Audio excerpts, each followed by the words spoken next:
Hello student, स्वागत है learn chemistry में। और मैं हूं आपकी एजुकेटर डॉक्टर अनुपम सिंह। हम लोग कर रहे हैं प्रैक्टिकल केमिस्ट्री की सीरीज, जो कि आपका एक नया यूनिट है in the syllabus of NEET examination. और इसमें हमारा आज का टॉपिक रहेगा सॉल्ट एनालिसिस। हाँ जी, सॉल्ट एनालिसिस करेंगे। ये आपके प्रैक्टिकल का भी पार्ट है ना। आपका जो प्रैक्टिकल हुए हैं जो 12th में, बोर्ड में और 11th में भी आप सॉल्ट एनालिसिस करते हो, तो आप फेमिलियर हैं इन सब से। लेकिन क्या होता है कि हम भूल जाते हैं चीज़ों को, हम रिलेट नहीं कर पाते, हमारे सारे सॉल्ट मिक्स हो जाते हैं। तो आज हम उन्हीं सबको डिस्कस करेंगे और मैं कोशिश करूंगी कि आपको ऐसे समझाऊं कि आपको एक ही बार में सारे के सारे केटायन और एनायंस याद हो जाएं। तो चलिए, सॉल्ट एनालिसिस क्या होता है। मतलब आपको कोई सॉल्ट दिया जाता है और उसका करना होता है एनालिसिस। एनालिसिस कैसे करते हैं कि आपको बताना होता है कि जो सॉल्ट दिया है आपको, ठीक है, प्रैक्टिकल में जो आपको एक मिक्सचर दिया हुआ है, एक जो पुड़िया दी हुई है, उसके अंदर जो एक आपको दिया हुआ है सॉल्ट, तो उसमें आपको ये बताना है कि ये सॉल्ट किस केटायन और किस एनायन से मिलकर बना है। तो क्या सॉल्ट केटायन और एनायन से मिलकर बनते हैं? हाँ जी। जब एसिड बेस के साथ रिएक्ट करता है, क्लास 10th में न्यूट्रलाइजेशन रिएक्शन पढ़ी थी कि एसिड और बेस आपस में रिएक्ट करके सॉल्ट और वाटर बनाते हैं। ठीक है, सॉल्ट और वाटर बनाते हैं। मैंने आपके लिए एक एग्जांपल लिखा है। This is a acid H2SO4 और एक मैंने बेस लिया है। कोई भी आप सॉल्ट और सॉरी एसिड और बेस की रिएक्शन कराएंगे तो सॉल्ट और वाटर बनेगा। होता क्या है यहाँ पे, एसिड आपको पता है H आयन देता है और एक क्या कौन सा आयन देगा, सल्फेट आयन देगा। ठीक है, एसिड H आयन देगा और सल्फेट आयन देगा, इसमें टूट जाएगा। स्ट्रॉन्ग एसिड है, इलेक्ट्रोलाइट है, टूट जाएगा पानी में डालने पर। NaOH क्या करेगा, Na आयन देगा और OH नेगेटिव आयन देगा। जब भी आप एसिड बेस की रिएक्शन कराते हो तो वो आपको वाटर तो बनाना ही बनाना है। क्यों? क्योंकि एसिड क्या करता है, एक्वा सॉल्यूशन में H आयन देता है। बेस क्या करता है, एक्वा सॉल्यूशन में OH आयन देता है। और ये H और OH आयन मिलकर क्या बनाते हैं बेटा, वाटर बना देते हैं। तो H आयन ने और OH आयन ने मिलकर तो वाटर बना दिया, और जो बचा हुआ है केटायन और एनायन, उसने मिलकर क्या बना दिया, सॉल्ट बना दिया। इसका मतलब सॉल्ट के अंदर एक केटायन होता है और एक एनायन होता है। जो एनायन वाला पार्ट है, यहाँ आपको दिख रहा है, एनायन वाला पार्ट कहाँ से आ रहा है, एनायन वाला पार्ट आ रहा है एसिड से। एनायन वाला पार्ट आ रहा है एसिड से, इसीलिए जो एनायन वाला पार्ट है इसको हम कहते हैं एसिड रेडिकल। ओके, क्या कहते हैं, एसिड रेडिकल। एसिड से आया है इसलिए एसिड रेडिकल। और यार, और एनायन, एनायन है ये। ठीक है, एनायनिक पार्ट है और कहां से आया है, एसिड में से आया है, तो उसको एसिड रेडिकल कहते हैं। A4 anion, A4 acid, A4 acid radical. याद हो गया। चलिए, बेस की बात करते हैं। बेस में से हमें मिलता है पॉजिटिव आयन। बेस में से हमें क्या मिलता है, पॉजिटिव आयन। बेस मतलब बेसिक रेडिकल मिलता है। बेस मतलब बेसिक रेडिकल मिलता है। और ये अगर एनायन है तो ये क्या होगा, केटायन है। याद हो गया। बहुत सारे बच्चों को यही चीज याद नहीं हो पाती कि कौन से बेसिक रेडिकल होते हैं, कौन से एसिडिक रेडिकल होते हैं। बेटा अगर आपको चार्ज दिख रहा है, उसके ऊपर कौन सा चार्ज दिख रहा है, पॉजिटिव चार्ज दिख रहा है, तो वो केटायन है, वो बेसिक रेडिकल है। राइट। और एनायन तो आपको याद हो जाना चाहिए, A4 anion, A4 acid radical. Right, क्योंकि ये एसिडिक पार्ट से हमें मिला है, इसको हम इसलिए एसिड रेडिकल कहते हैं। जो बेसिक पार्ट से मिला उसको हमने बेसिक रेडिकल कहा। ये तो हमारी कहानी हो गई। ये कहानी हमने बात क्या किया कि सॉल्ट बना किस किस से होता है। आपको एनालिसिस में करना क्या है, आपको ये एसिड और बेसिक रेडिकल बताने हैं। तो कैसे बताएंगे, क्या जब हम सॉल्ट हमें मिलता है लैब में, क्या हम उन्हें देखकर बता सकते हैं? कुछ केस में हम प्रिलिमिनरी टेस्ट से देखकर बता सकते हैं। इसीलिए जब हम आइडेंटिफाई करना चाहते हैं केटायन और एनायन को अननोन सॉल्ट में, तो वहां 3 तरह के टेस्ट होते हैं। एक होता है प्रिलिमिनरी टेस्ट, एक होता है इंडिकेटरी टेस्ट, और एक होता है कंफर्मेटरी टेस्ट। प्रिलिमिनरी टेस्ट से हम एजम्पशन लगा सकते हैं कि आप उसको क्या करते हो, स्मेल करके देख रहे हो। अगर उसमें से आपको सिरके जैसी स्मेल आ रही है, विनेगर जैसी स्मेल आ रही है, जो चाउमीन में से आती है ऐसी स्मेल आ रही है, तो वहां पर एसिटेट हो सकता है। ठीक है, कुछ और जैसे कि कुछ जलने की, जो सड़े हुए अंडे की जो स्मेल आ रही है, तो वहां पे सल्फाइड हो सकता है ना। तो ये हम सारी बातें करेंगे। तो प्रिलिमिनरी टेस्ट से हम क्या लगाते हैं, एजम्पशन लगाते हैं। लेकिन एजम्पशन के बेस पर तो केमिस्ट्री नहीं चलती। एजम्पशन के बेस पर तो आपकी साइंस नहीं चलती, यहाँ तो एक्सपेरिमेंट करके आपको प्रूव करना होता है। तो उसका बस ये फायदा हो जाता है कि अगर आपके पास जो मटेरियल है, जो सॉल्ट है, वो कम है और आपको एज्यूम हो रहा है, आपको ऐसी स्मेल आ रही है, तो आप वहीं से स्टार्ट कर सकते हैं कि चलो भाई पहले हम इसमें एसीटेट का टेस्ट करके देख लेते हैं, इसमें हम सल्फाइड का टेस्ट करके देख लेते हैं। ओके, ये फायदा हो जाता है indicatory test, sorry preliminary test का। लेकिन हमें करने कौन से टेस्ट हैं? जो हमें बिल्कुल रूल के अकॉर्डिंग अगर हमें चलना है तो हमें यूज करने पड़ेंगे इंडिकेटरी टेस्ट। इंडिकेटरी टेस्ट क्या होंगे? इंडिकेटरी टेस्ट हमें इंडिकेशन देते हैं, वो हमें बताते हैं कि भाई कोई गैस निकल रही है, कोई स्मेल आ रही है, तो ये हो सकता है, मतलब जो हमने एज्यूम किया था उसको थोड़ी सी और ताकत मिल जाती है ना, वो उसे और ताकत मिल जाती है। बस फिर कंफर्मेटरी से हम उसको क्या कर देते हैं? प्रूव कर देते हैं।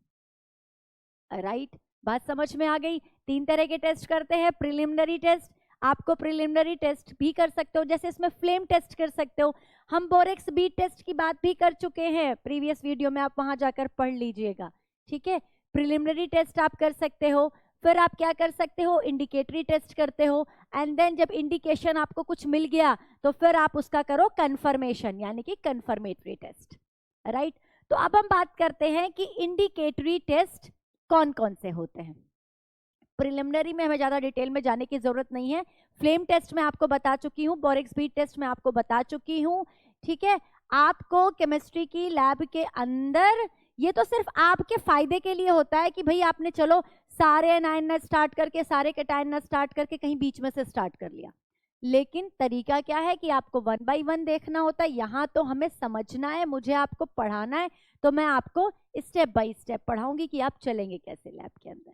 ठीक है, अच्छा एक और बात, आज हम बात करेंगे इस वीडियो के अंदर सिर्फ और सिर्फ एनायन रेडिकल की, यानी कि एसिड रेडिकल की, क्योंकि बहुत लेंदी हो जाएगा और हमें साथ में लर्न भी करना है। मैं सारे एसिडिक बेसिक सब 1 शॉट में आपको करा के आपको दे दूं और सब आपके सिर के ऊपर से उतर जाए, उसका कोई फायदा नहीं है। क्योंकि अगर आप अपना टाइम डिवोट कर रहे हो, आप आकर इस वीडियो को देख रहे हो, आप अपना टाइम लगा रहे हो, तो आपको कुछ समझ भी तो आना चाहिए, आपकी कोई हेल्प भी तो होना चाहिए। आपको इस वीडियो को देखने से एग्जाम में 4 नंबर पक्के तो होने चाहिए। तो उसके लिए आप थोड़ा थोड़ा पार्ट करें, क्योंकि बच्चे ना इन सब ये जो प्रैक्टिकल केमिस्ट्री वाली जितनी भी टॉपिक है ना, इनसे उनको डर लगता है, भागते हैं। कुछ लोगों को लगता है कि बहुत बेकार है, कुछ को लगता है बोरिंग है, कुछ को लगता है कि समझ ही नहीं आते। तो इसीलिए जो चीज़ें आपको बहुत लेंदी लग रही हैं या समझ नहीं आ रही हैं, मिक्स हो जा रही हैं, तो उन चीज़ों को आप स्टेप बाय स्टेप करें, थोड़ा थोड़ा करें, रोज थोड़ा थोड़ा करें, एकदम से 1 शॉट के पीछे ना भागें। ठीक है, जब आप इसे एक बार समझ ले तो उसके बाद फिर आप 1 शॉट कर लें। राइट, यही स्ट्रेटेजी होती है, यही प्लानिंग होती है सही तरीके से किसी भी काम को करने की। तो चलिए अब हम बात करेंगे एनायन यानी कि एसिड रेडिकल के इंडिकेटरी टेस्ट की। तो इंडिकेटरी टेस्ट हमें क्या बताता है? हमें इंडिकेशन देता है किसके बारे में? कि भाई ये वाला जो आप एनायन है, ये वाला एनायन हो सकता है। लेकिन देखते हैं हमारे कौन कौन से एनायन सिलेबस में है और वो क्या क्या इंडिकेटरी टेस्ट देते हैं। देखिए, जो एनायंस है हमारे, जो एसिड रेडिकल्स हैं हमारे, उनको 3 ग्रुप में हम डिवाइड कर सकते हैं। ये हमने किस बेस पर डिवाइड किया अभी बात करूंगी। 3 ग्रुप में डिवाइड किया है, group 1, group 2 and group 3। Right, ये हमने डिवाइड किया है on the basis of their group reagent, on the basis of their reactivity with their group reagent. Right, group 1 वाले जितने भी एनायन हैं वो डाइल्यूट HCl, मैंने लिखा है नीचे, शायद आपको दिखाई भी दे रहा हो। एक्चुअली बेटा क्या हुआ कि जब मैंने लिखा ही बहुत छोटा छोटा लिख दिया, मुझे लग रहा है कि आपको ढंग से विजिबल नहीं हो रहा होगा। तो आप क्या करेंगे, पेन पेपर भी साथ में लेकर बैठेंगे और अपने नोट्स बनाएंगे। ठीक है, नेक्स्ट टाइम से मैं ध्यान रखूंगी, थोड़ा सा बड़ा लिखने की कोशिश करूंगी। मैंने कुछ ज्यादा ही छोटा लिख दिया, मुझे ऐसा फिर बाद में ये चीज रियलाइज हुई। चलिए, तो क्या हुआ, ग्रुप 1 जो है आपका, ग्रुप 1 के लिए जो ग्रुप रिएजेंट है बेटा वो है डाइल्यूट HCl या डाइल्यूट H2SO4। आपको डाइल्यूट एसिड के साथ ग्रुप 1 में जितने भी आयन होते हैं वो डाइल्यूट एसिड के साथ एक इंडिकेटरी गैस निकालते हैं, एक कैरेक्टरिस्टिक गैस निकालते हैं, एक वोलेटाइल प्रोडक्ट बनाते हैं। समझ आई ये बात? जब आप ग्रुप 1 के जो मैंने ये एनायन लिखे हैं इनका डाइल्यूट एसिड के साथ रिएक्शन कराते हो तो आपको एक वोलेटाइल गैस मिलती है, आपको एक कैरेक्टरिस्टिक गैस मिलती है, राइट, जिससे ये कंफर्म नहीं, जिससे हमें ये इंडिकेशन मिलता है कि ये पर्टिकुलर एनायन हो सकता है, राइट। अब ग्रुप 2 में हमने किसको रखा है? ग्रुप 2 में हमने उन एनायन को रखा है जो डाइल्यूट एसिड के साथ तो कोई कैरेक्टरिस्टिक गैस नहीं देते, लेकिन हाँ अगर कॉन्सेंट्रेटेड एसिड उनमें डाल दिया जाए तो वो एक कैरेक्टरिस्टिक गैस या वोलेटाइल कंपाउंड बनाते हैं, राइट। ग्रुप 3 में हमने उन एनायंस को रखा है जो डाइल्यूट या कॉन्सेंट्रेटेड एसिड डालने पर कोई कैरेक्टरिस्टिक गैस नहीं बना रहे हैं, कोई रिएक्शन शो नहीं कर रहे हैं, तो ऐसे एनायन को हमने ग्रुप 3 में रखा है। Is it clear? यहां तक कहानी समझ में आ गई? आपको क्या समझ में आया कि भाई 3 एनायन को 3 कैटेगरी में डिवाइड किया, group 1, group 2 and group 3। Group 1 का जो रिएजेंट है वो है डाइल्यूट एसिड, डाइल्यूट एसिड के साथ ग्रुप 1 वाले कैरेक्टरिस्टिक कलर देते हैं, ग्रुप 2 वाले कॉन्सेंट्रेटेड एसिड के साथ कैरेक्टरिस्टिक गैसेस देते हैं, वोलेटाइल कंपाउंड बनाते हैं। वोलेटाइल समझते हो ना, पेट्रोल को खुला छोड़ दो उड़ जाएगा, नेल पेंट को खुला छोड़ दो उड़ जाए, नेल पेंट रिमूवर को, है ना, वोलेटाइल जिसकी वेपर्स बन जाती हैं, ठीक है, तो कैरेक्टरिस्टिक गैसेस देते हैं। और जो डाइल्यूट और कॉन्सेंट्रेटेड दोनों के साथ कैरेक्टरिस्टिक गैसेस नहीं दे रहे उनको हमने ग्रुप 3 में रखा है। ओके, अब देखते हैं ग्रुप 1 में हमारे सिलेबस में कौन कौन से। देखिए ग्रुप 1 में आपको याद करना है, एक होता है कार्बोनेट। कार्बोनेट तो सबको पता है ना, सबसे पहला होता है लैब में जाते ही और कुछ भी नहीं करते तो कार्बोनेट का टेस्ट करना शुरू कर देते हैं। एसीटेट का टेस्ट हमारे फेवरेट होते हैं, मेरा फेवरेट था कार्बोनेट, एसीटेट और अमोनियम। सबसे स्टार्टिंग में यही होता था, यहीं से ही स्टार्ट करके चलना होता था, तो ये तो करना ही करना होता था, है ना।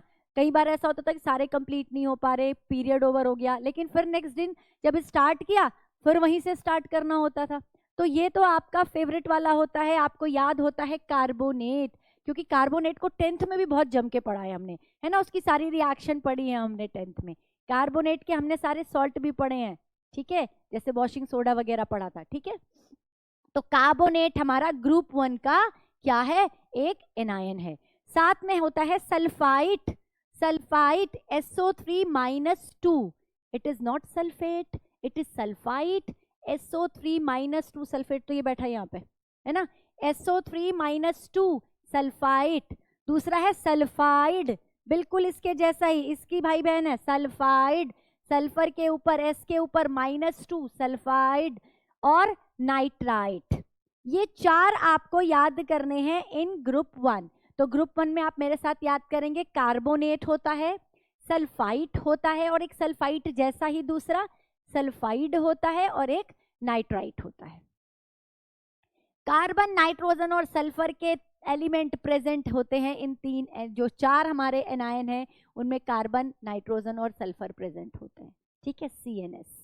ओके, कार्बोनेट हो गया, सल्फाइट हो गया, सल्फाइड हो गया और नाइट्राइट हो गया। क्लियर हो गया? अब हम ग्रुप 2 की बात करते हैं। देखो बेटा, ग्रुप 2 में तीनों हेलोजन। ग्रुप 2 में क्या है? Halogens, chloride, bromide, iodide. Halogens, chloride, bromide, iodide, याद हो गया, क्लोराइड, ब्रोमाइड, आयोडाइड। अब इधर नाइट्राइट इधर आ गया था। भाई देखो आपने ना दो, जब नाइट्रोजन के मैं इसकी बात करूं, आपने नाइट्राइट पढ़ा होता है और नाइट्रेट पढ़ा होता है, ठीक है, नाइट्राइट पढ़ा होता है और नाइट्रेट पढ़ा होता है। अगर मैं नाइट्राइट का ऑक्सीडेशन स्टेट निकालूं तो क्या आएगा? +3 आएगा। Got it? +3 आ रहा है ना, समझ आ रहा है? NO3 का निकालूं तो क्या आएगा? +5 आएगा। तो आप ऐसे याद कर सकते हैं कि जिसका कम ऑक्सीडेशन स्टेट है, जो NO2 नेगेटिव है, जिसमें कम ऑक्सीजन है, देखो एक ऑक्सीजन कम भी है, जिसमें कम ऑक्सीजन है वो कहाँ जाएगा? वो कहाँ जाएगा? ग्रुप 1 में, ठीक है। फिर एक ऑक्सीजन बड़ी, जो बड़े वाला है, जिसका ऑक्सीडेशन नंबर ज्यादा, जिसमें ऑक्सीजन ज्यादा, यानी कि NO3 नेगेटिव, नाइट्रेट। नाइट्रेट कहाँ जाएगा? ग्रुप 2 में जाएगा। क्लियर हो गया? तो नाइट्राइट ग्रुप 1 में है, नाइट्रेट ग्रुप 2 में है। यहां तक समझ आ गया? Okay fine. नेक्स्ट, उसके बाद है आपका ऑक्सिलेट, ऑक्सिलेट, और एक है एसीटेट, राइट। पहले वाले में आपने कार्बोनेट पढ़ा है, एक कार्बन था उसके अंदर कार्बोनेट पढ़ा है। अब सेकंड ग्रुप में दो ऐसे एनायन आएंगे जिसमें दो दो कार्बन है, जैसे ऑक्सलेट 2 कार्बन है, C2O4-2। ऑक्सैलिक एसिड को जो जानते ही हो ना, this is oxalic acid, titration करा था ना, है ना, ये इसका एनायन, ये H पॉजिटिव दे दे तो ये एनायन बन जाएगा, ठीक है। ये ऑक्सलेट, ऑक्सलेट में 2 कार्बन दिखाई दे रही है ना, तो ऑक्सलेट C2O4-2 ग्रुप 2 में होता है, राइट। ग्रुप 2 में एक और कार्बन वाला होता है एसीटेट, एसीटेट CH3COO नेगेटिव, दिखाई दे रहे ना 2 कार्बन, 2 कार्बन, राइट, याद हो गया। अब ग्रुप 3 सल्फेट एंड फॉस्फेट, ये सिलेबस में नहीं है, सिलेबस में नहीं है, ठीक है। नहीं याद करने का मन है मत याद करो, ये मैंने जस्ट आपके रेफरेंस के लिए लिखा था, नहीं मन है छोड़ दो, ओके। तो अब ग्रुप 1 वाले याद हो गए, मेरे साथ आप फिर से रिवाइज करेंगे। कार्बोनेट हो गया एक हो गया सल्फाइट, सल्फेट नहीं सल्फाइट, ठीक है। फिर है सल्फाइड, सल्फाइड ड लास्ट में आ रहा है, S-2 ही लिखा है मैंने, ठीक है। सल्फाइड, एक होता है नाइट्राइट, नाइट्राइट और नाइट्रेट 2 होते हैं, तो छोटे वाला है नाइट्राइट। तो ये 4 जो एनायन है वो ग्रुप 1 में है। ग्रुप 2 में कौन है, हेलोजेंस, क्लोराइड, ब्रोमाइड, आयोडाइड, तीनों हेलोजेंस है, ठीक है। नाइट्राइट ग्रुप 1 में गया था तो उसका बड़ा भाई ग्रुप 2 में है नाइट्रेट, राइट। कार्बोनेट ग्रुप 1 में गया था, एक कार्बन वाला, तो 2 कार्बन वाला ऑक्सलेट और एसीटेट ग्रुप 2 में है। आई थिंक आपको याद हो गए होंगे, ठीक है। तो ये हमने याद कर लिए एनायंस, ग्रुप 1 ग्रुप 2 के एनायंस याद कर लिए, एसिड रेडिकल्स याद कर लिए और ग्रुप रिएजेंट याद कर लिया। अब हम इनके क्या देखेंगे, इंडिकेटरी टेस्ट देखते हैं कि क्या क्या इंडिकेटरी टेस्ट ये देते हैं। ग्रुप 1 और 2 की बात अगर मैं करूं तो ग्रुप 1 में मैंने पहले कार्बोनेट से ही स्टार्ट करते हैं, हम लोग कार्बोनेट से स्टार्ट करते हैं। चलिए, कार्बोनेट में हमने डाला डाइल्यूट एसिड, क्या डाला, डाइल्यूट एसिड कार्बोनेट के अंदर डाला। तो क्या होता है, एसिड को डालते ही बेटा जैसे ही आपने टेस्ट ट्यूब के अंदर यहां पर लिया हुआ है ये अपना सॉल्ट, सॉल्ट लिया, थोड़ा सा लेना, बिल्कुल जरा सा पिंच ऑफ सॉल्ट लेना है, क्योंकि सारा अभी नहीं खत्म करना, हमने इतने सारे टेस्ट अभी करके देखने हैं, है ना। थोड़ा सा सॉल्ट लिया और इसके अंदर हमने क्या डाला, ड्रॉप बाय ड्रॉप डाला हमने डाइल्यूट HCl। तो क्या हुआ, इस एसिड ने क्या किया, कार्बोनेट में से CO2 गैस को बाहर निकाल दिया। हमें एक यहाँ पर बुदबुदाहट के साथ, ब्रिस्क इफर्वेसेंस को क्या कहते हैं हिंदी में, बुदबुदाहट, यानी कि फिज के साथ। जैसे ही आपने कोल्ड ड्रिंक का ढक्कन खोला और ग्लास में कोल्ड ड्रिंक डालते हो तो एकदम से आते हैं ना, फिज आ जाते हैं, झाग आ जाते हैं, है ना, बुदबुदाहट होती है, जो वो CO2 गैस निकल रही होती है वहां पे, बिल्कुल ऐसी फीलिंग यहाँ पे होगी। अब कोल्ड ड्रिंक तो पीते ही है रोज, पता ही है कैसी होती है ब्रिस्क इफर्वेसेंस, तो ब्रिस्क इफर्वेसेंस तो दिमाग में छप गई होगी आपके। तो अगर वैसी आ रही है तो it may be CO2, it may be CO2। Confirmatory करे बिना नहीं कह सकते कुछ भी, हम कंफर्मेटरी टेस्ट किए बिना कुछ नहीं कह सकते, हम कर रहे हैं भी इंडिकेटरी टेस्ट, है ना। ये हमें इंडिकेशन दे रहा है, क्या इंडिकेशन दे रहा है कि भाई CO2 हो सकती है, निकल रही है जो, वो CO2 है और ये कार्बोनेट हो सकता है। चेक करेंगे CO2 है कि नहीं, वो हम करेंगे कंफर्मेटरी में। अगला फिर हमारे पास क्या है, सल्फाइट है, सल्फाइट है, थोड़ा छोटा होगा तो बेटा जूम करके देख लेना, है ना, नेक्स्ट टाइम मैं ध्यान रखूंगी। और वैसे मैं आपको सारा कुछ आप चाहे तो नोट कर सकते हैं अपनी नोटबुक में, नोट्स की फॉर्म में बना लें, एक टेबल की फॉर्म में बना लें। एक तरफ क्या लिख लें, एनायंस लिख लें सारे के सारे, इधर आपके एसिड हो गया, एसिड में मैंने H पॉजिटिव ही लिखा, आप चाहे HCl या H2SO4 लिख सकते हैं। डाइल्यूट ही कर रहे हैं अभी, क्योंकि ग्रुप 1 की बात कर रहे हैं, यहाँ से यहाँ तक तो हम ग्रुप 1 की ही बात कर रहे हैं। एक साइड आप गैसेस लिख लो जो निकल रही है और एक साइड उनके कलर्स लिख लो, बेस्ट है। एक आपने पेज पे चार्ट बना लेना है, ठीक है, या तो फ्लो चार्ट की फॉर्म में बना लो या टेबुलर फॉर्म में बना लो। एक तरफ एनायन लिख लो प्लस एसिड लिख लो, कौन सा लिया है, डाइल्यूट या कॉन्सेंट्रेटेड, फिर कौन सी गैस निकल रही है और उसका क्या कलर आ रहा है, कैरेक्टरिस्टिक कलर, ठीक है। चलिए, तो फिर आपने क्या लिया, सल्फाइट लिया। बेटा सल्फाइट में आप एसिड डाल रहे हो, सल्फाइट के अंदर एसिड डाल रहे हो, तो यहाँ पर एक और गैस निकल रही है, SO2। गैस के लिए ऊपर की तरफ एरो लगाते हैं हम जब लिखते हैं, SO2 गैस निकल रही है यहाँ पे, SO2 गैस, यानी कि कैसे पता चला आपको, दिखाई थोड़ी दे रही है आपको, मतलब वो तो कलरलेस गैस निकल रही है ना SO2, तो आपको स्मेल आनी शुरू हो जाएगी। कैसी स्मेल आनी शुरू हो जाएगी, बर्निंग सल्फर की, कि मैम हमने तो देखा नहीं बर्निंग सल्फर कैसा होता है। बेटा जब आप ना माचिस तो कभी जलाई होगी, उसमें से भी जब जलती है तो एक स्मेल आती है, या फिर एक्चुअली मेरी सोसाइटी के पास ना कहीं आसपास ना कोई फैक्ट्री वगैरह है, वहां से हर रोज आती है। जैसे ना टायर वगैरह जलते हैं ना, चमड़े या टायर वगैरह जो जलता है, जो लेदर जब बर्न करते हैं, तो जो वो स्मेल आती है ना, दैट इज बर्निंग, ये जो आपकी बर्निंग सल्फर की स्मेल होती है।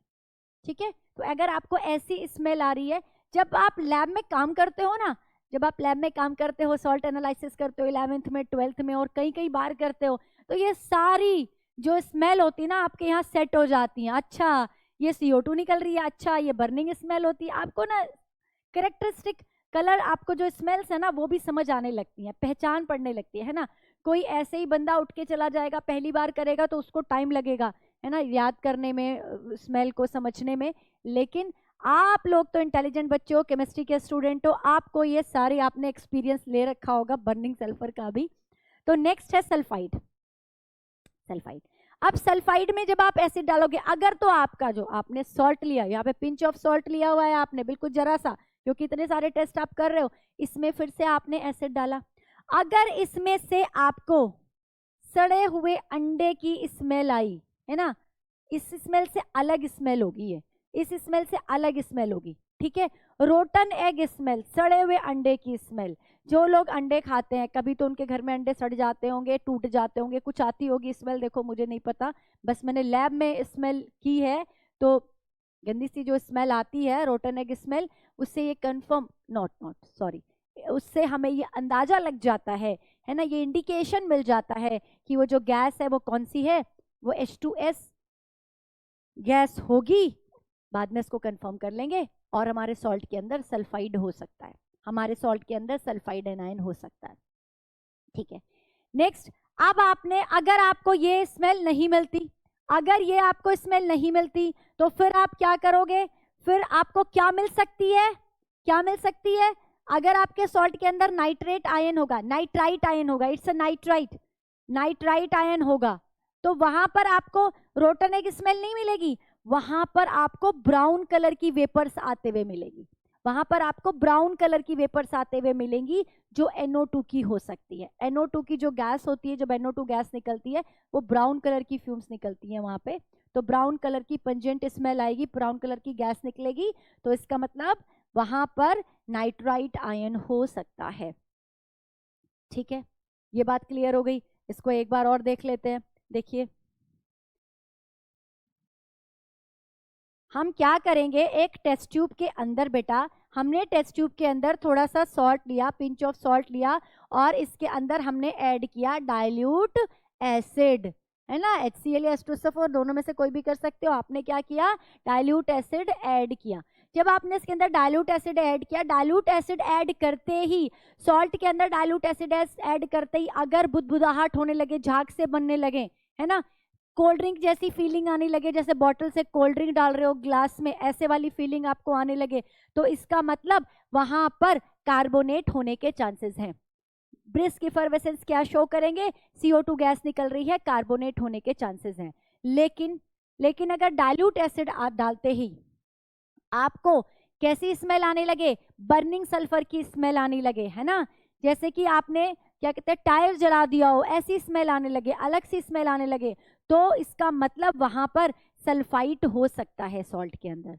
अगर सॉल्ट के अंदर HCl डालने पर आपको सड़े हुए अंडे की स्मेल आने लगे, रोटन एग की स्मेल आने लगे, तो इसका मतलब सल्फाइड हो सकता है आपके सॉल्ट के अंदर। लेकिन अगर सॉल्ट के अंदर HCl डालने पर आपको कौन सी स्मेल आए, आपको एक पंजेंट सी स्मेल आए और ब्राउन कलर की फ्यूम्स दिखाई दे, तो there may be nitrite ion in your salt. Clear हो गई।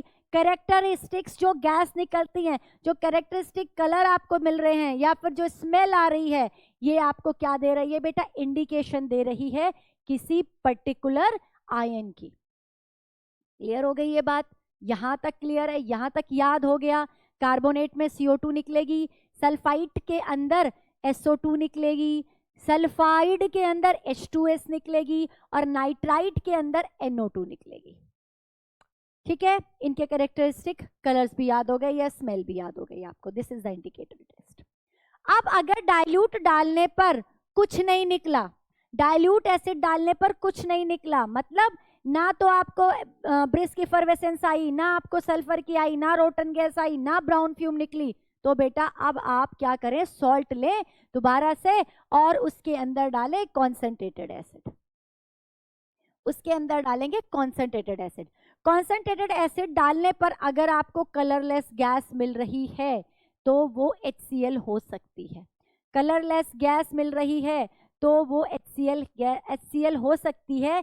यहाँ पर कोई इफरवेसेंस नहीं मिलेंगी, कोई इफरवेसेंस नहीं मिलेंगी, ध्यान रखेंगे, कलरलेस गैस होगी तो HCl हो सकती है। अभी इसका कंफर्मेशन करेंगे। लेकिन अगर आपको रेड ब्राउन वेपर्स मिल रही हैं, रेड ब्राउन वेपर्स मिल रही हैं, तो that may be Br negative in your anion, Br negative in your anion. अगर आपके एनायन में I नेगेटिव है तो आपको I2 की वॉयलेट वेपर्स मिलेंगी, I2 की वॉयलेट वेपर्स मिलेंगी। और अगर नाइट्रेट प्रेजेंट है बेटा तो NO2 वहां पर निकलेगी और NO2 की पेल ब्राउन आपको गैस मिलेगी। अब यहां पर हो गया कंफ्यूजन तगड़े वाला, लेकिन तगड़े वाला कंफ्यूजन तो नहीं हुआ। क्यों नहीं हुआ? ब्राउन गैस तो निकली है, दोनों में निकल रही है ब्राउन गैस, यहाँ पे भी NO2 गैस है, यहाँ पे भी NO2 गैस है। लेकिन क्या हुआ था, अगर डाइल्यूट HCl डालने पर NO2 गैस निकल रही है, डाइल्यूट HCl डाल रहे हो तो NO2 गैस निकल रही, तो वहां छोटा भाई प्रेजेंट है, वहां नाइट्राइट प्रेजेंट है। लेकिन अगर कॉन्सेंट्रेटेड डालने पर आपको NO2 गैस मिलती है तो बेटा वहां पर बड़ा भाई प्रेजेंट है, यानी कि नाइट्रेट प्रेजेंट है। समझ आ गया? लेकिन अभी भी हमें कंफर्मेशन करनी है। क्या करनी है? कंफर्मेटरी टेस्ट अभी करना बाकी है।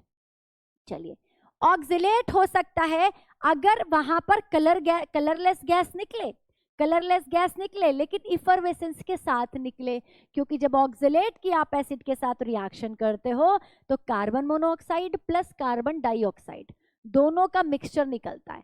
कार्बन मोनोऑक्साइड और कार्बन डाइऑक्साइड दोनों का मिक्सचर निकलता है, और कार्बन डाइऑक्साइड क्योंकि पहले भी निकली थी, यहाँ पर ब्रिस्क इफरवेसेंस आई थी, तो यहाँ पर भी इफरवेसेंस आ सकती है।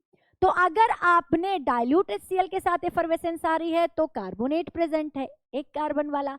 अगर कॉन्सेंट्रेटेड के साथ आ रही है तो 2 कार्बन वाला ऑक्सिलेट हो सकता है। क्लियर है? लेकिन हमें इनमें से कुछ नहीं मिल रहा, और जैसे हमने कॉन्सेंट्रेटेड HCl डाला हमें विनेगर की स्मेल आ रही है, सिरके वाली स्मेल आ रही है, जैसे लग रहा है कहीं चाउमीन बन रहा है ना, ऐसी स्मेल आ रही है। तो इसका मतलब वहां पर एसीटेट आयन हो सकता है। तो हमने ये सारे इंडिकेटरी टेस्ट यहाँ पर डिस्कस कर लिए। आई होप आपको एनायन याद हो गए, उनके ग्रुप रिएजेंट याद हो गए, और आपको ये भी याद हो गया कि ये डाइल्यूट और कॉन्सेंट्रेटेड HCl या एसिड के साथ रिएक्ट करके कौन कौन सी कैरेक्टरिस्टिक कंपाउंड बनाते हैं, कैरेक्टरिस्टिक गैसेस देते हैं, क्या स्मेल आती है, क्या कलर आता है। ओके, जल्दी से लीजिए इसका स्क्रीनशॉट, और उसके बाद हम बात करेंगे हर एक की अलग अलग कंफर्मेटरी टेस्ट की। लीजिए बेटा। हाँ जी, इंडिकेटरी टेस्ट हमने कर लिया, अब हम आगे की बात करते हैं, कंफर्मेटरी टेस्ट के बारे में डिस्कस करते हैं। लेकिन उससे पहले मैं आपको एक और बात बताना चाहती हूँ कि सोडा एक्सट्रैक्ट क्या होता है। ये नाम भी आपने सुना होगा, मैम कहती होंगी आपके जो प्रैक्टिकल कराती होंगी, बेटा सोडा एक्सट्रैक्ट बना लो, है ना, ये सुना है आपने। तो कब बनाते हैं हम और कैसे बनाते हैं, पहले चलिए इसकी बात करते हैं। जो आपके सॉल्ट होते हैं, जो आपको सॉल्ट दिया होता है, जो पुड़िया दी हुई है, उस पुड़िया के अंदर जो सॉल्ट है वो 2 कैटेगरी का हो सकता है बेटा, या तो वाटर सॉल्युबल होगा या वाटर इनसॉल्युबल होगा। अगर तो वो वाटर सॉल्युबल सॉल्ट है तो आप क्या करेंगे, कंफर्मेटरी टेस्ट करने के लिए, इंडिकेटरी तो हमने कर लिया था, डाइल्यूट HCl, डाइल्यूट और कॉन्सेंट्रेटेड HCl डालकर, है ना। अगर आप कंफर्मेटरी टेस्ट करना चाहते हैं तो आप उसका क्या करते हैं, सॉल्यूशन बनाते हैं। ओरिजिनल सॉल्यूशन आपको चाहिए, OS चाहिए, तो आप क्या करते हो, सॉल्ट लेते हो, उसके अंदर क्या डालते हो, पानी डालते हो और थोड़ा सा हिलाते हो। अगर वो घुल जाता है इसका मतलब वो वाटर सॉल्युबल सॉल्ट है, और जो आपके पास आ गया that is water extract. Water extract, जो ये वाटर एक्सट्रैक्ट आया, इससे फिर आप आगे कंफर्मेटरी टेस्ट करोगे। लेकिन अगर आपका जो सॉल्ट है, जब आपने डाला टेस्ट ट्यूब के अंदर, जब आपने टेस्ट ट्यूब के अंदर डाला और इसके अंदर आपने क्या डाला बेटा, वाटर डाला, और ये घुला ही नहीं पानी के अंदर, तब आपकी प्रॉब्लम स्टार्ट हो गई कि अब क्या करेंगे, अब ओरिजिनल सॉल्यूशन तो बना ही नहीं, सॉल्यूशन तो बना ही नहीं हमारा एक्वस सॉल्यूशन, अब कैसे टेस्ट करेंगे। तब आपको वहां बनाना होगा soda extract, sodium carbonate extract. उसके लिए क्या करेंगे, हम सॉल्ट लेंगे थोड़ा सा, और उससे ज्यादा मात्रा में हम लेंगे सोडियम कार्बोनेट, ठीक है, और उसके अंदर डालेंगे हम डिस्टिल्ड वाटर। बेटा जब भी आप एक्सपेरिमेंट कर रहे होते हैं, कुछ भी बना रहे होते हैं सॉल्यूशन वगैरह केमिस्ट्री लैब में, डिस्टिल वाटर यूज किया करें। टैप वाटर के अंदर कंटेमिनेशन हो सकता है, क्लोराइड आयन प्रेजेंट हो सकते हैं जो आपके टेस्ट को सही तरीके से आने नहीं देंगे। तो आपको डिस्टिल वाटर डालकर ही बनाना है यहाँ पर सोडा एक्सट्रैक्ट। अब क्या, जो आपने सॉल्ट लिया, सोडियम कार्बोनेट लिया, डिस्टिल वाटर लिया, इसको शेक किया और इसको छान लिया, तो जो फिल्ट्रेट मिला that is a soda extract. फायदा क्या हुआ मैम इसका, बनाया क्यों, लिया तो यहाँ पे भी पानी है, सोडियम कार्बोनेट ने ऐसा आके यहाँ पे क्या कर दिया। तो बेटा हुआ यहाँ पर ये कि अगर आपके पास जो सॉल्ट है, अगर जो इसके अंदर सॉल्ट प्रेजेंट है, अगर वो इनसॉल्युबल है, तो आपने क्या किया, उस इनसॉल्युबल सॉल्ट को, मान लीजिए सल्फाइड है ना, जिंक सल्फाइड है, इनसॉल्युबल सॉल्ट को जब आपने Na2CO3 के साथ रिएक्शन कराई थी, तो ये जिंक कार्बोनेट बन गया और साथ में बन गया Na2S।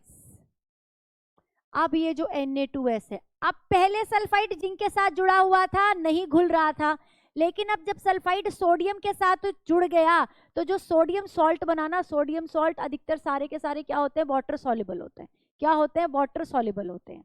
क्यों होते हैं वाटर सॉल्युबल, क्यों होते हैं वाटर सॉल्युबल, क्योंकि जो इनकी हाइड्रेशन एंथैल्पी है बेटा वो कम है comparative to their latest enthalpy, तो ये क्या है, वाटर सॉल्युबल है। अब वाटर सॉल्युबल सॉल्ट बन गया, ओरिजिनल सॉल्यूशन मिल गया आपको, जाकर आप टेस्ट कर सकते हैं, it is a soda extract. अगर सल्फाइड है तो Na2S बन रहा है, अगर बेटा आपका सल्फाइट है तो Na2SO3 बन जाएगा। इसी तरह से आप क्या करेंगे, सबका सोडा एक्सट्रैक्ट बना लेंगे। लेकिन कहाँ याद रखना है, कार्बोनेट के केस में याद रखना है। कार्बोनेट के केस में सोडा एक्सट्रैक्ट नहीं बनाना है, सोडियम कार्बोनेट एक्सट्रैक्ट नहीं बनाना है। क्यों, क्योंकि बेटा ऑलरेडी कार्बोनेट है, कार्बोनेट का टेस्ट तो वो देगा ही। अगर आप सोडा एक्सट्रैक्ट बनाओगे कार्बोनेट का टेस्ट तो वो देगा ही, और अगर उसने कार्बोनेट का टेस्ट दे दिया तो आप सोचोगे उसमें कार्बोनेट है, जरूरी नहीं, हो सकता है वो जो उसके अंदर कार्बोनेट प्रेजेंट है वो उसकी वजह से दे रहा हो। इसलिए आप कार्बोनेट के अंदर सोडा एक्सट्रैक्ट नहीं बनाते, वहां जो इंडिकेटरी टेस्ट हम करते हैं उसी से कंफर्मेशन हो जाती है।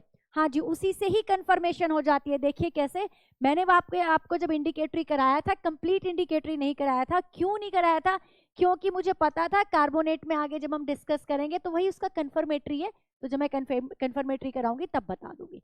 देखिए कार्बोनेट के अंदर आपने HCl डाली थी और HCl डालते ही एक बुदबुदाहट के साथ गैस निकली थी, एफरवेसेंस के साथ गैस निकली थी, आपने कहा था CO2, आपने एज्यूम किया था कि दैट में बी CO2। लेकिन अब आप उसको कंफर्म कैसे करेंगे, कंफर्म करेंगे कि आप उसको लाइम वाटर के अंदर पास कर देंगे, लाइम वाटर के अंदर पास कर देंगे। ठीक है, आपने टेस्ट ट्यूब ली, सॉल्ट लिया, उसके अंदर जैसे ही एसिड डाला गैस निकली। गैस जब यहाँ से निकलती है ना, तभी बेटा अपना ना यहाँ थंब रख लेते हैं, अपने ना ऐसे थंब से इसको बंद कर लेते हैं। ठीक है, इसको ऐसे बंद कर लेते हैं, इसके ऊपर एक टेस्ट ट्यूब उल्टी कर देते हैं, इन्वर्टेड टेस्ट ट्यूब इसके ऊपर रख देते हैं, ये गैस इसके अंदर ट्रांसफर हो जाती है। फिर ऊपर आराम से हटाते हैं, थंब लगाते हैं और इसके अंदर डाल देते हैं कैल्शियम हाइड्रोक्साइड, इसके अंदर डाल देते हैं हम लाइम वाटर। जब हम लाइम वाटर इसके अंदर डालते हैं तो लाइम वाटर क्या है, CO2 के साथ रिएक्ट करके, लाइम वाटर क्या है, कैल्शियम हाइड्रोक्साइड है। कैल्शियम हाइड्रोक्साइड क्या है बेटा, बेस है। क्या है, बेस है। CO2 क्या है, एसिडिक ऑक्साइड है। CO2 क्या है, एसिडिक ऑक्साइड है। It is a acidic oxide, acidic oxide. Class 10th की रिएक्शन, क्लास 10th की रिएक्शन है, चैप्टर 1 चैप्टर 2 दोनों में पढ़ी है ना। तो क्लास 1 10th की रिएक्शन है ये। एसिडिक ऑक्साइड सॉल्ट के साथ, बेसिक सॉल्ट के साथ रिएक्ट करके सॉल्ट और वाटर बना देगा, सॉल्ट और वाटर बना देगा, कैल्शियम कार्बोनेट सॉल्ट बनेगा। कौन सा सॉल्ट बनेगा, कैल्शियम कार्बोनेट सॉल्ट बनेगा।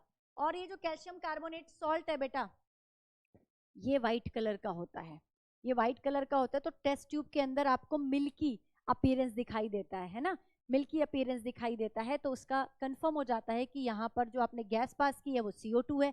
CO2 अगर है तो इसका मतलब आपके पास जो सॉल्ट था वो कार्बोनेट था, तभी तो उसमें से CO2 निकली ना। तभी उसमें CO2 निकली। तो आपने क्या किया, ये कंफर्म किया। अब इसे और कंफर्म करने के लिए एक और काम करते हैं, अब हम एक्सिस में CO2 पास कराते हैं। एक्सिस में CO2 पास कराते हैं कैल्शियम कार्बोनेट के अंदर, तो ये जो कैल्शियम कार्बोनेट की जो मिल्कीनेस थी, है ना, वो क्या हो जाएगी, डिसॉल्व हो जाएगी, एक सॉल्युबल कंपाउंड बन जाएगा कैल्शियम बाइकार्बोनेट, कैल्शियम बाइकार्बोनेट बन जाएगा। This is the confirmatory test, this is the confirmatory test for the carbonate ion. ये आपका इंडिकेटरी एंड कंफर्मेटरी दोनों टेस्ट यही हैं, राइट? समझ आ गई बात? अब सल्फाइट आयन की बात करते हैं। सल्फाइट छोटे वाला जो है, सल्फाइट की बात कर रहे हैं। तो सल्फाइट में आपने क्या किया, इसका बनाया सोडा एक्सट्रैक्ट। जब आप इसका सोडा एक्सट्रैक्ट बनाओगे तो जो इसका सल्फाइट आयन, जो एन आयन है भाई, जब सोडा एक्सट्रैक्ट बनाया तो उसमें सोडियम कैटायन है, उसके अंदर सोडियम कैटायन है। तो ये कैटायन, सोडियम वाला कैटायन इस सल्फाइट के साथ जुड़ गया, तो अब इसने इसको सॉल्युबल में बदल दिया। और ये जो हमारा सॉल्युबल जो सोडा एक्सट्रैक्ट है वो क्या करेगा, उसके अंदर हम क्या करेंगे, बेरियम क्लोराइड डालेंगे। बेरियम क्लोराइड टेस्ट बोलते हैं इसको, बेरियम क्लोराइड टेस्ट करके देखते हैं। भाई सल्फाइट में आपने क्या किया था, सल्फाइट में जब आपने डाइल्यूट HCl डाला था तो SO2 गैस निकली थी ना। इंडिकेटरी में क्या हुआ था, SO2 गैस निकली थी, ये याद रखेंगे। इंडिकेटरी याद करेंगे सबके, ये तो मैंने लिख ही दिया वैसे। इंडिकेटरी याद करेंगे, CO2 निकली थी, यहाँ SO2 निकली थी, है ना। हमने बात की थी ना, SO2 निकलती है जिसमें से ऐसे क्या कहते हैं, बर्निंग सल्फर वाली स्मेल आती है। तो उसके बाद क्या किया हमने, सोडा एक्सट्रैक्ट बनाया और उसमें हमने BaCl2 डाला, तो हमें BaSO3 का व्हाइट प्रेसिपिटेट मिलता है। क्या मिलता है, बेरियम सल्फाइड का व्हाइट प्रेसिपिटेट मिलता है। आगे की रिएक्शन याद रखने की आपको जरूरत नहीं है, आगे की रिएक्शन याद करने की जरूरत नहीं है। 2 बार NaCl लिख दिया मैंने यहाँ पे, सॉरी। इसमें हम फिर क्या करेंगे, व्हाइट प्रेसिपिटेट में फिर हम HCl डालेंगे, तो ये व्हाइट प्रेसिपिटेट क्या हो जाएगा, डिसॉल्व हो जाएगा, सॉल्युबल हो जाएगा, कंफर्म हो जाएगा। बेरियम क्लोराइड टेस्ट शो कर रहा है, ये जो आपको सॉल्ट दिया हुआ है बेरियम क्लोराइड टेस्ट को कंफर्म कर रहा है कि यहाँ पर सल्फाइट आयन है। लेकिन उससे पहले एक और टेस्ट हमने बड़ा मजेदार टेस्ट किया था, वो टेस्ट मैंने वहां पर आपको नहीं बताया था, वो इंडिकेटरी में किया जाता है। कैसे करते हैं, क्योंकि मुझे यहाँ रिएक्शन बतानी थी इसलिए नहीं बताया था। देखिए, जब यहाँ पर SO2 गैस निकली थी, जैसे ही SO2 गैस निकली, आप एक पेपर लेके आए इसके पास, और इस पेपर को आपने गीला किया हुआ है। किससे गीला किया हुआ है, इससे किया हुआ है आपने इसको गीला, एसिडिफाइड K2Cr2O7 से।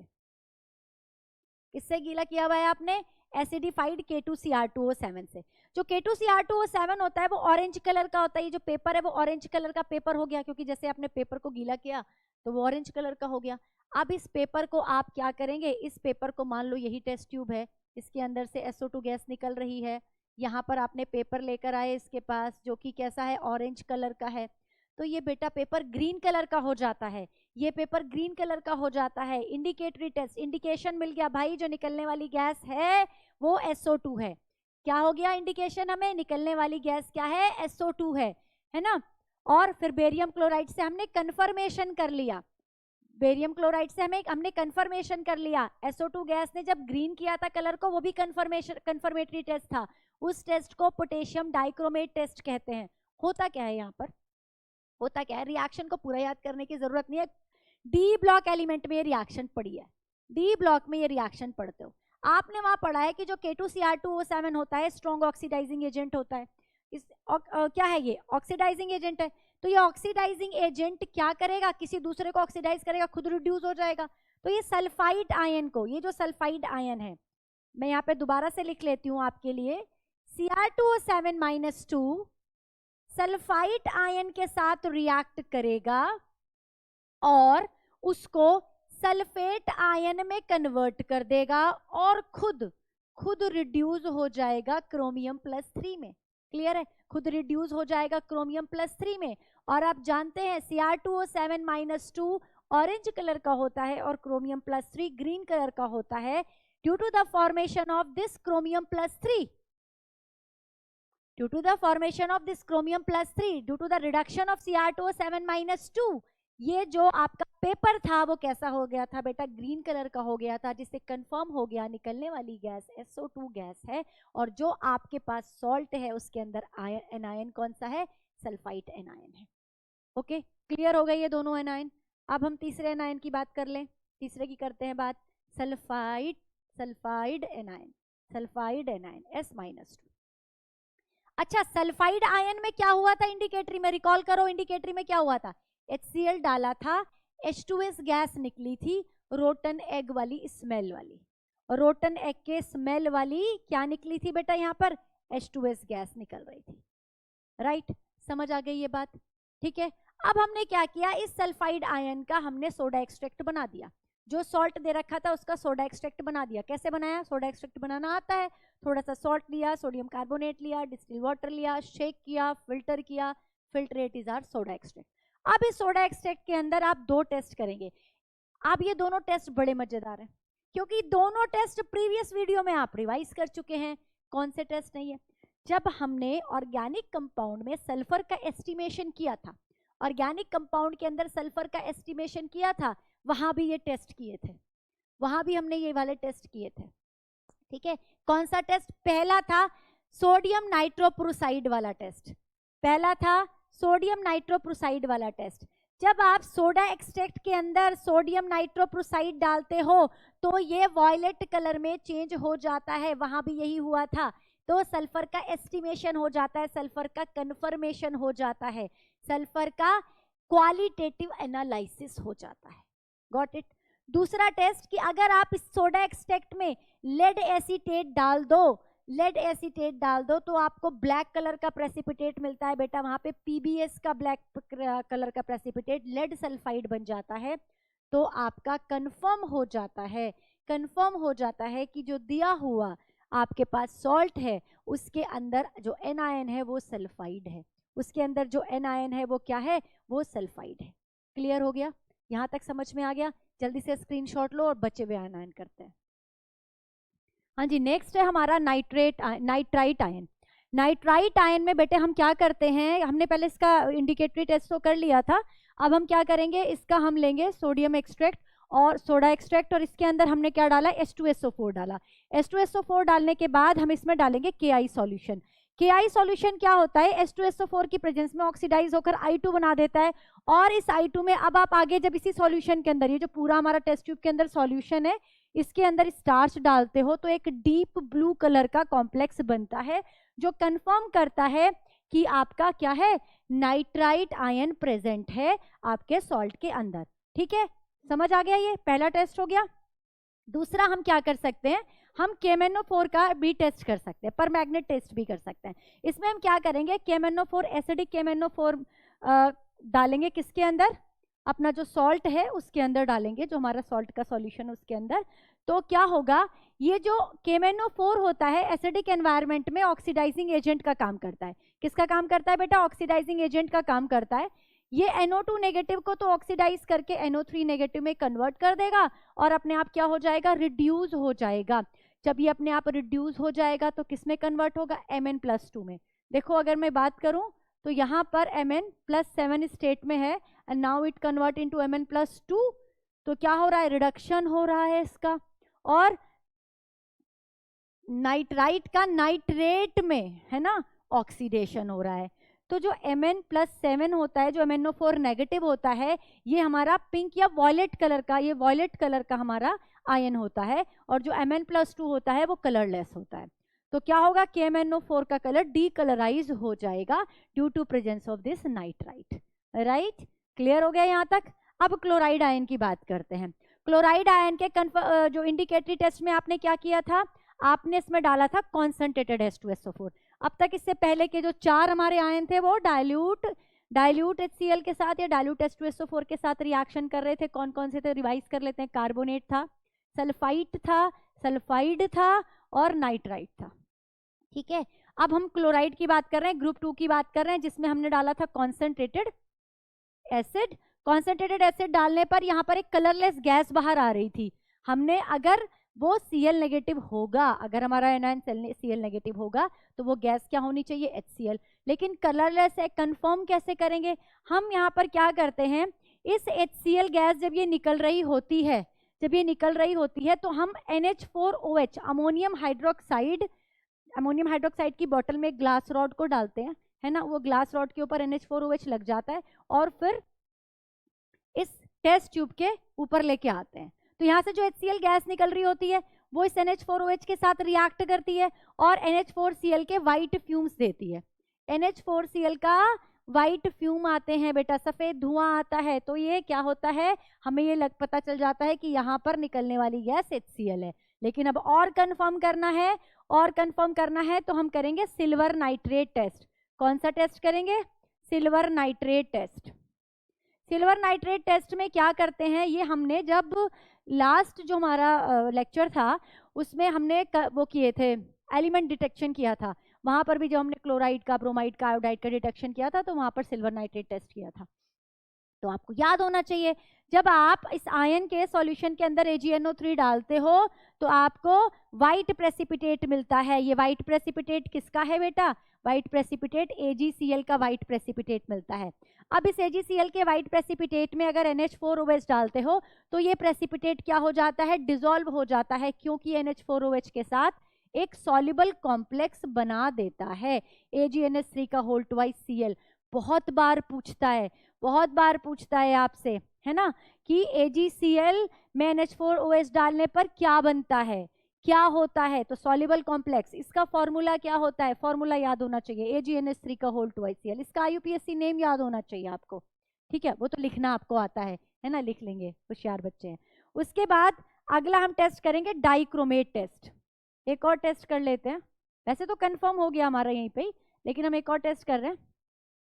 क्या ये भी टेस्ट आप बहुत आसानी से कर लोगे? क्या किया आपने? सॉल्यूशन लिया, है ना, उसके अंदर आपने क्या डाला? एसिडिफाइड K2Cr2O7 डाला, एसिडिफाइड K2Cr2O7 डाला। अब ये जो सॉरी डाइक्रोमेट टेस्ट नहीं है, ये तो बड़ा प्यारे वाला टेस्ट है, ये तो बहुत इंपॉर्टेंट वाला टेस्ट है, जिसका नाम है क्रोमिल क्लोराइड टेस्ट। इसका नाम है क्रोमिल क्लोराइड टेस्ट। बेटा ये तो आपको याद रखना है, क्लोराइड के डिटेक्शन में यूज करते हैं, क्लोराइड के एनालिसिस में यूज करते हैं, कंफर्मेशन में यूज करते हैं क्रोमिल क्लोराइड टेस्ट। क्या करते हैं यहाँ पे? K2Cr2O7 डालते हैं एसिडिफाइड Cl नेगेटिव की प्रेजेंस में, सॉरी Cl नेगेटिव में हम जब डालते हैं ये, तो रेड वेपर्स आती हैं, और ये जो वेपर्स आई हैं किसकी आई हैं? ये क्रोमिल क्लोराइड की होती हैं बेटा, ये क्रोमिल क्लोराइड की होती हैं रेड वेपर्स। अब इन वेपर्स को आप NaOH में ट्रांसफर करते हो, NaOH का एक्वस सॉल्यूशन है उसमें ट्रांसफर करते हो, तो सोडियम क्रोमेट के येलो प्रेसिपिटेट हो जाते हैं, या सोडियम क्रोमेट के येलो प्रेसिपिटेट मिल जाते हैं, ठीक है? क्रोमिल क्लोराइड टेस्ट एक बहुत इंपॉर्टेंट टेस्ट है क्लोराइड के कंफर्मेशन का, राइट? अगला हमारा आयन है Br नेगेटिव। Br नेगेटिव में भी हम वही करेंगे, सिल्वर नाइट्रेट। देखो जो स्टार्टिंग का जो टेस्ट था, जो आपका स्टार्टिंग का टेस्ट था, उसमें आपने क्या किया था? आपने इसमें कॉन्सेंट्रेटेड H2SO4 डाला था और आपको Br2 की वेपर्स मिली थी, है ना? अब कंफर्मेटरी में हम सिल्वर नाइट्रेट टेस्ट करेंगे, तो जब हम यहाँ पर AgNO3 डालेंगे सॉल्यूशन के अंदर, Br नेगेटिव के अंदर, जो हमारा सॉल्ट सॉल्यूशन है उसके अंदर, तो क्या होगा? पेल येलो प्रेसिपिटेट आएंगे बेटा, AgBr के पेल येलो प्रेसिपिटेट आएंगे। और अगर इनमें NH4OH सोडियम हाइड्रोक्साइड डालोगे तो ये भी कॉम्प्लेक्स बना देते हैं, लेकिन ये जो कॉम्प्लेक्स होता है ना, ये पार्शियली सॉल्युबल होता है, पार्शियली सॉल्युबल होता है, क्लियर है? पार्शियली सॉल्युबल होगा। लेयर्स टेस्ट एक और टेस्ट होता है, ये Br2 और I2 इन दोनों के कंफर्मेशन में किया जाता है। यहाँ पर क्या करते हैं? सॉल्ट सॉल्यूशन लेते हैं, उसमें क्लोरीन वाटर डालते हैं। अभी क्लोरीन वाटर का भी बात करूंगी क्या काम आता है। क्लोरीन वाटर डालते हैं, फिर उसमें क्या डालते हैं आप? CCl4 या तो कार्बन टेट्राक्लोराइड डाल दो, या CS2 डाल दो, कार्बन डाइसल्फाइड डाल दो। तो ये जो सॉल्यूशन है वो इस CCl4 या CS2 को क्या करता है? ऑरेंज कलर की लेयर बना देता है। वहां पे क्या बना देता है? ऑरेंज कलर की लेयर। और ये जो लेयर होती है ये कंफर्म करती है कि वहां पर Br2 प्रेजेंट है। इस Br2 की वजह से वो लेयर आती है, ऑरेंज कलर की लेयर आती है, क्लियर? इस क्लोरीन वाटर का क्या काम था? It act as a oxidizing agent in this reaction. It acts as a oxidizing agent in this reaction, right? चलिए नेक्स्ट है हमारा I नेगेटिव। वही वाला टेस्ट कर रहे हैं, सिल्वर नाइट्रेट टेस्ट कर रहे हैं। दोनों के टेस्ट याद हो गए होंगे अब तो। सिल्वर नाइट्रेट टेस्ट कर रहे हैं यहाँ पे, तो यहाँ पे सिल्वर नाइट्रेट डालोगे तो यहाँ पर AgI का प्रेसिपिटेट बन जाएगा। ये पेल येलो था, ये डार्क येलो है। ये NH4OH में पार्शियली सॉल्युबल था, ये इनसॉल्युबल है। ये कॉम्प्लेक्स बना रहा था, ये कोई कॉम्प्लेक्स नहीं बनाता। क्लियर हो गया। अब एक लेयर टेस्ट भी देख लो। लेयर टेस्ट में वही किया आपने, ओरिजिनल सॉल्यूशन लिया, क्लोरीन वाटर डाला, CS2 या CCl4 इनमें से कोई भी डाल रहे हो तो ये उसकी लेयर को क्या कर रहा है, कन्वर्ट कर रहा है, मतलब उसमें कलर चेंज कर रहा है, वॉयलेट कलर कर दे रहा है। क्या कर रहा है, वॉयलेट कलर कर रहा है। वॉयलेट कलर यानी कि I2 कंफर्म हो गया, कंफर्म हो गया। कंपेयर करेंगे, Br2 के केस में लेयर टेस्ट में कौन सा कलर आता है, ऑरेंज कलर आता है, और I2 के केस में कौन सा कलर आता है बेटा, वॉयलेट कलर आता है। याद रखेंगे, वॉयलेट कलर आता है I2 के केस में, राइट। तो ये समझ में आ गए आपको, हेलोजन वाले सारे समझ में आ गए। हेलोजन में तीनों में सिल्वर नाइट्रेट टेस्ट किया है हमने। Cl के केस में एक स्पेशल किया है क्रोमिल क्लोराइड टेस्ट। Br2 और I2 के केस में हमने किए हैं 2 टेस्ट, इस कॉमन टेस्ट किए हैं दोनों में, कौन सा, लेयर्स टेस्ट। अब हम बात करेंगे नाइट्राइट आयन की। यस, नाइट्राइट आयन की। इसका जो हमने स्टार्टिंग का जो टेस्ट किया था हमने, उसमें हमने क्या किया था, जब इसके अंदर हमने कॉन्सेंट्रेटेड H2SO4 डाली थी तो हमें NO2 की ब्राउन फ्यूम्स आई थी, ब्राउन वेपर्स निकली थी, है ना। अब क्या करेंगे, कंफर्मेटरी टेस्ट करने के लिए इसका एक बहुत इंपॉर्टेंट टेस्ट है बेटा, ये P ब्लॉक के, जब आप P ब्लॉक पढ़ोगे वहां भी आपको पूछा जाता है, यहाँ भी पूछा जाता है। क्रोमिल क्लोराइड टेस्ट भी वहां भी पूछा जाता है, यहाँ भी पूछा जाता है। डाइक्रोमेट टेस्ट D ब्लॉक में भी है, यहाँ भी है। तो ये जो आपकी थ्योरी और प्रैक्टिकल है ना, साथ साथ चल रहा है ना। वहां पढ़ लोगे, यहाँ रिवाइज हो जाएगा, यहाँ पढ़ लोगे, वहां रिवाइज हो जाएगा। तो रिंग टेस्ट में क्या करते हैं, रिंग टेस्ट में आप टेस्ट ट्यूब के अंदर हमने यहाँ पे अपना सॉल्ट सॉल्यूशन ले लिया, है ना, सोडा एक्सट्रैक्ट ले लिया हमने। उसके अंदर हमने क्या डाला, उसके अंदर हमने डाला ताजा बना हुआ फ्रेशली प्रिपेयर्ड FeSO4।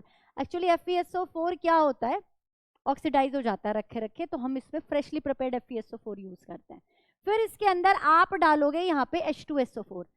तो H2SO4 और आपका ये जो नीचे वाला जो ये सॉल्यूशन है, ये दोनों का जहां मिलन होगा, जहां ये दोनों मिलेंगे, दोनों की ड्रॉप आपस में मिलेंगी, उस जगह पर बेटा एक रिंग बन जाएगी। आपको ऐसे एक रिंग दिखाई देगी, इस टेस्ट ट्यूब में ध्यान से देखोगे ना, ऐसे एक छल्ला सा दिखाई देगा, रिंग दिखाई देगी ब्राउन कलर की। इसे कहते हैं रिंग टेस्ट या ब्राउन रिंग टेस्ट भी कहते हैं, पूरा नाम जो इसका है ब्राउन रिंग टेस्ट। और ये ब्राउन रिंग आती किस चीज की है, ये ब्राउन रिंग आती है नाइट्रोसोफेरस सल्फेट की। ये फॉर्मूला, ये नाम आपको याद रखना है, किसकी आती है, नाइट्रोसोफेरस सल्फेट की। क्या हुआ यहाँ पर, क्या हुआ यहाँ पर, H2SO4 जैसे आपने डाला, उसने इस नाइट्रेट आयन को क्या कर दिया, नाइट्रिक ऑक्साइड में चेंज कर दिया, NO में चेंज कर दिया।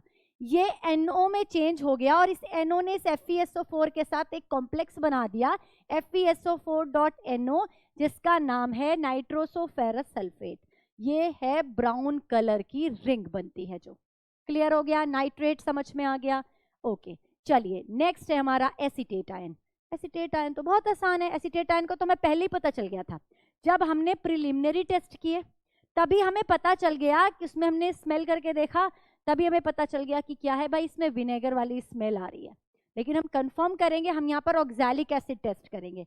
आप एक वॉच ग्लास लो, आप एक वॉच ग्लास ले रहे हो, उसमें आपने यहाँ पे अपना जो आपका ये सॉल्यूशन है ये लिया एसीटेट आयन का, है ना, मतलब जो आपको सॉल्ट दे रखा है उसका सॉल्यूशन लिया, साथ में आपने इसमें ऑक्सैलिक एसिड डाला और इसको थोड़ा सा रब किया। हाथ से रब नहीं करो, है ना, रब कर लो, वॉच ग्लास से कर लो, रब करोगे, फिर इसको आप स्मेल करोगे ना तो आपको विनेगर वाली स्मेल आएगी, विनेगर स्मेल आएगी। कैसी स्मेल, जैसे चाउमीन में से आती है ना, सिरके की जो स्मेल है वो आएगी। कंफर्म हो गया। एक और टेस्ट कर लेते हैं, ये बड़ा प्यारा टेस्ट है, ये बड़ा प्यारा टेस्ट है। ये टेस्ट कौन सा है, ये टेस्ट आपने 10th क्लास में पढ़ा है बेटा, कौन सा टेस्ट है भाई, कौन है ये, हम क्या कह रहे हैं, हम कह रहे हैं एसीटेट आयन प्रेजेंट है। एसीटेट आयन जब एक्वस सॉल्यूशन में होगा तो एसिड की फॉर्म में होगा, एसिटिक एसिड की फॉर्म में होगा। तो जब इस एसीटेट आयन की रिएक्शन में, एसीटेट आयन में आप क्या डाल दोगे, इथाइल अल्कोहल डाल दोगे, एसिडिक मीडियम में क्या डाल दोगे, इथाइल अल्कोहल डाल दोगे। अब एक तरफ एसीटेट है मतलब एसिड है, और एक तरफ अल्कोहल है, दोनों रिएक्ट करके क्या बनाते हैं, एस्टर बनाते हैं, एस्टरिफिकेशन हो जाएगा। फ्रूटी स्मेल, है ना, sweet smell, sweet smelling compound बनेगा, स्वीट स्मेलिंग कंपाउंड, आपको मीठी सी खुशबू आने लगेगी। कंफर्म हो जाएगा एस्टर का फॉर्मेशन। अरे हमने तो अल्कोहल डाला था, एस्टर कैसे बना, इसका मतलब जो हमारे पास सॉल्यूशन है उसके अंदर एसीटेट आयन प्रेजेंट है, उसके अंदर एसीटेट आयन प्रेजेंट है, राइट। समझ आ गई ये चीज? देखो, और अब आप कहोगे मैम कोई और आयन भी तो हो सकता है जो एसिड बनाता हो। हाँ, लेकिन जो एस्टर कहाँ बनता है, ऑर्गेनिक कंपाउंड में बनता है, और एसीटेट आयन किसका पार्ट है, एसिटिक एसिड का पार्ट है, ठीक है। तो यहाँ पर जो स्वीट स्मेलिंग कंपाउंड बनेगा वो क्या कंफर्म करेगा कि यहाँ पर एसीटेट आयन है हमारे सॉल्ट के अंदर। लास्ट देखते हैं, लास्ट कौन सा है, लास्ट हमारा बच्चा ऑक्सिलेट आयन। ऑक्सिलेट आयन में हम क्या करेंगे, इसका सोडा एक्सट्रैक्ट में हम कैल्शियम क्लोराइड डालेंगे। कैल्शियम क्लोराइड डालेंगे तो क्या बन जाएगा, कैल्शियम ऑक्सिलेट का व्हाइट प्रेसिपिटेट आ जाएगा। कैल्शियम ऑक्सिलेट का व्हाइट प्रेसिपिटेट आ जाएगा तो आपका ऑक्सिलेट कंफर्म है बेटा। यहाँ पे क्या कंफर्म हो गया, ऑक्सिलेट कंफर्म है। एक और टेस्ट कर लो, परमैग्नेट टेस्ट कर लो। परमैग्नेट टेस्ट में क्या होगा, जब आप ऑक्सिलेट आयन का वाला जो ये सॉल्यूशन है ये अपना डालोगे और एसिडिफाइड KMnO4 डालोगे यहाँ पे, तो क्या होता है आपको ही मैं पहले ही बता चुकी हूँ, MnO4 नेगेटिव क्या है, ऑक्सीडाइजिंग एजेंट है।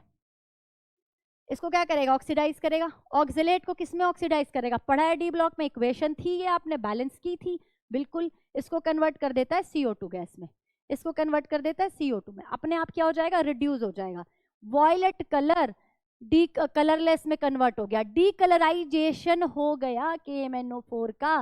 डीकलराइजेशन किसने कर दिया, ऑक्सिलेट ने कर दिया। कंफर्म हो गया ऑक्सिलेट आयन का प्रेजेंस, कंफर्म हो गया। तो इस तरह बेटा हमने सारे एनायन अपने यहाँ पर डिस्कस किए। मैंने आपको बताया कि ग्रुप 1 है, ग्रुप 2 है, ग्रुप 3 है।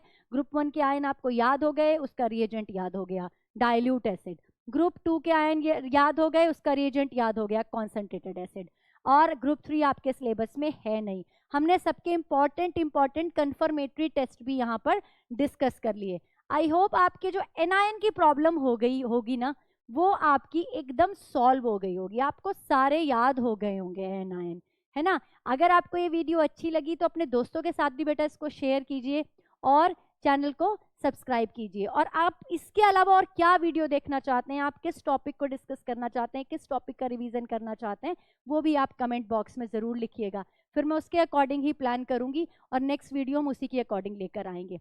अभी हमारा प्रैक्टिकल केमिस्ट्री में एनायन हो गया है, केटायन का पोर्शन बचा है, वो हम नेक्स्ट लेक्चर में डिस्कस करेंगे।